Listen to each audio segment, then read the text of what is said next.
Chapter 16 Van Hoover, Part 1.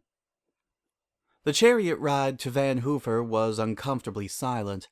Come to think of it, the whole trip had been that way. From the previous night, when she managed to beat Twilight to the hotel and feign sleep, she had been deathly afraid of her questioning her about last night's conversation. Thankfully, Twilight seemed to have forgotten about it. She sighed. That was hoping too much. Twilight had her blind spots, but she was no fool, especially when it came to her friends. She was probably analyzing every word she said, looking for some meaning, and she would find it sooner or later. We should be there pretty soon, Twilight said. Applejack nearly jumped out of her skin. Huh? Yeah, that's great. Twilight looked at her. Are you okay? She put a foreleg upon her wife's forehead. You seem warm. It's nothing. Nothing but being so close to you. So, what are we gonna be doing? Twilight looked at Applejack, scanning her in a way she always did when she knew there was a problem to be solved. Well, Flim and Flam are at their stop. We'll go there while the guards check us into our apartment. It should be pretty in and out unless those two try anything. Wouldn't put it past them, Applejack said, hiding her relief at the change in subject. I might believe Trixie's changed, but those two, there's something about 'em. Like every time they shake your hoof, they're stealing your wallet. Sociopaths can be like that, Twilight said. We can only hope. As the chariot landed, Twilight saw something that made her eyes widen in terror. A confused Applejack saw it seconds later and was equally terrified. They were landed outside Flim and Flam's shop about 30 feet away, but even from this distance they could see it. It was a banner, and on that banner was a long, blown-up picture of Twilight and Applejack's drunken wedding kiss. Both of their jaws practically put holes in the chariot's bottom. For a few seconds all they could do was stare and stutter in horror. This is your stop, one of the drivers said, clearly far too amused at the situation. If you'll step off, we'll go book our rooms. Too stunned to do anything but obey, the pair stepped from the chariot, nearly tripping over their hooves while doing so. Even after the chariot took off, they could do nothing but gape. No, no, no, no, no, no, no, no, no. And that was the only word from Twilight's mouth as the pair ran towards the shop. As they got closer, they saw Flim at the entrance, making his spiel. Step right up, there's no need to crowd. We have the best memorabilia celebrating the greatest wedding since the union of Shining Armor and Princess Cadence. Witness the never-before-seen union of two of the elements of harmony. A pair of star-crossed lovers whose wonderful affair has been kept under wraps until now. Step in and my brother Flam will be happy to sell you everything you need to mark this momentous occasion. Look, there they are! The voice in the crowd got every pony's attention. They turned to see the still shocked couple. And here they are, the two whose love is an inspiration for us all. Give them a... And then Twilight's magic surrounded around Flim's throat, tightening in a rare show of violence for the pony. You, inside, we need to have a word. Of course. Flim managed to get out, still sounding cheerful despite his restricted windpipe. Don't worry, folks. I'll be right back. Flim was dragged inside, where several ponies already browsed the aisles, where such treasures awaited as the copies of the same book that Twilight browsed when she started as Celestia's student. Selling outdated textbooks, blasphemy! Gold imitation bands of their wedding rings, and photos of their kiss. Flam was working the cash register, eagerly stuffing bits into the drawer. Don't crowd. Why, as I live and breathe, if it isn't the happy couple themselves. Every pony give them... Flam soon suffered the same grip as his brother. In the back, Twilight said bluntly. Sure. Silver Shill, run the register, would ya? A small pony that neither Twilight nor Applejack had noticed before stopped sweeping. He went over to the register just as his bosses were dragged into the back room. The several boxes of waiting-to-be-stocked merchandise and order forms from various companies to make some form of trinket weren't as flashy as outside, thankfully. Both twins were deposited on the ground. What are you doing? Twilight demanded. Applejack had not seen her this angry since she had reached her wit's end about Pinky's sense. "This is supposed to be classified information." "Is it?" Flim said. He had apparently gone to smug school with Blue Blood. "We just overheard some guards laughing about it. Apparently they aren't very good at keeping secrets." "We haven't told any pony that it was an accident, shall we say?" Flam said. Flim shook his head. "But that could change. It could get out if we were, say, shut down unexpectedly. There'd be questions as to why you two wanted to keep this thing quiet." "Oh, imagine the princess dying of shame. Imagine the prince and princess of the Crystal Empire. After the black mark they got from the invasion, I wonder if he could stand the disgrace." The twins' words sent Twilight from anger to horror. Her mouth hung open as she tried to find words. I... Applejack, however, was even more angry. "You snakes." "Sticks and stones," Flim shrugged.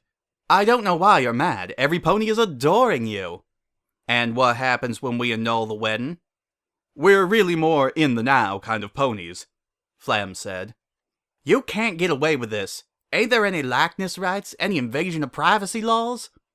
"Not for you," Flim said, levitating a law book over to him. "According to the law, any important part of the equestrian government forfeits his or her privacy interest in personal matters as long as they are important to the government. When you received the elements, you became an important branch of the military and forfeited all privacy rights therein." "What? How could the princess allow something like that?" Twilight knew. It was a tactic. Whenever they needed to get the press out of important affairs, the highest nobles would make an idiot out of themselves for a distraction.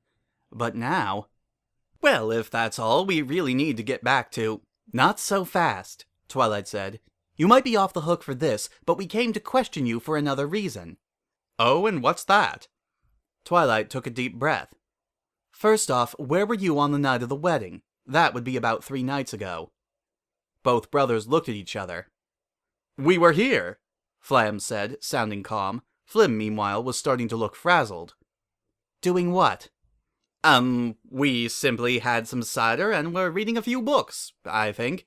Who remembers every little thing they've done?" "Do you have any pony who can account for all this?" "Now hold on," Flim said. "Why are we being asked these questions? I think we deserve a lawyer." "Oh, that's rich, you two whining about being pressured," Applejack said. "Just tell us." "Absolutely not," Flim said. "We refuse. That's our right." At that, Twilight looked immensely happy. "No, it's not. Not in this case." Now she picked up the law book. "There's a hundreds of years old law that states if it's a matter of national security, we don't need a warrant, a lawyer, or even to tell you anything about what you're being questioned about. Me and Applejack, whom you just acknowledged were 2 important members of government, were used and manipulated. So refuse at your own risk. You'll be interrogated by the royal guards instead, and there's a prison sentence for obstructing justice." "You don't scare us," Flam said. "We know it's law that every pony gets due process before too long. We could beat every charge you give us." "Maybe, but you have done a lot of terrible things. Every member of the government wants to put you away. Are you sure you want to go up against them? And even if you do manage to get out, a subject like this is bound to make national headlines. That means the public will hear of you. You won't be able to get away with your typical cons anymore. So, are you going to cooperate, or are we going to have to get a bit more extreme?" The brothers looked at each other in pure shock. Twilight and Applejack just gave an evil smile. Silver Shill could vouch for us." Rarity usually made it a point to get at least 8 hours of sleep a night unless she absolutely had to fill a big order. Right now, however, there were more important things than sleep. She set her alarm for 3 hours ahead of schedule in order to have the time. She was grateful Blue Blood had only restricted her to the castle, since it meant a visit to the royal library was allowed. The librarian, an aged old colt with a beard that rivaled Star Swirl's, hefted a book marked in a certain location over to her. "Here you are. I'm afraid this is everything we have on it." "Thank you," she said, flipping it open. What she saw filled her with shock. It was labeled The Crest of Blue Blood. She blinked. That wasn't right. Back in the days when she fawned over him, she had read that Blue Blood's crest was a gold shield with a red bee, and garnished with so many tacky decorations it hurt to look at. She looked at the description. This shield was used by the Blue Blood family until 1990 A&M. Its reason for the change has been restricted by royal decree. Rarity was perplexed again. That was the only page on the subject. The next page moved on to the Brand family. Are you sure this is everything? She caught the librarian as he passed by. Oh, yes. Then, after a pause, well, everything that I'm allowed to show you. There might be more in the Starscribe wing, but that's forbidden for civilians. I see. Well, no matter. Thank you, sir. As Rarity left, she thought of her conclusion. With this, and the way Blue Blood acted towards his old seal and his parents, it was clear there had been a falling out with his family. The only question was what she was going to do about it. She stopped dead. What she was going to do about it? Why should she care?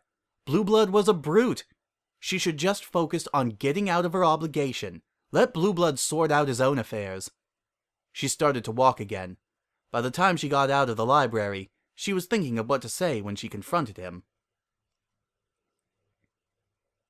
It had been a long interview process. Twilight had made a list of every question she could think of, and every question was told in every wording she could think of, to stop the brothers from finding loopholes out of her questions. Very good. We're done with our questions. Excellent, Flim said, suddenly pushing the two mares. Now, if you'll be so kind, we have a business to run. Suddenly, Flim hit an invisible wall. We're done with the questions, Twilight said. We're not done with our investigation. I need to see all your business paperwork. At that, both brothers tensed up. Well, why would you need to see that? Well, you have weak alibis, but a search of your store and a look through your business might turn up something. That comes up clean, you're free to go. Now, go on, see to your customers. The two brothers looked at each other. Slowly, they turned and moved out of the room. What exactly are we looking for? Twilight pulled a piece of paper out of her saddlebag and handed it to her. On it were several long words she didn't recognize. These are the materials that are probably in the rings. Start looking to see if they ordered those supplies. Let's get to it. We only have 1 day to look through everything. Applejack took the list and went to one of the boxes, just missing Flim looking back in with a scowl on his face. To be continued.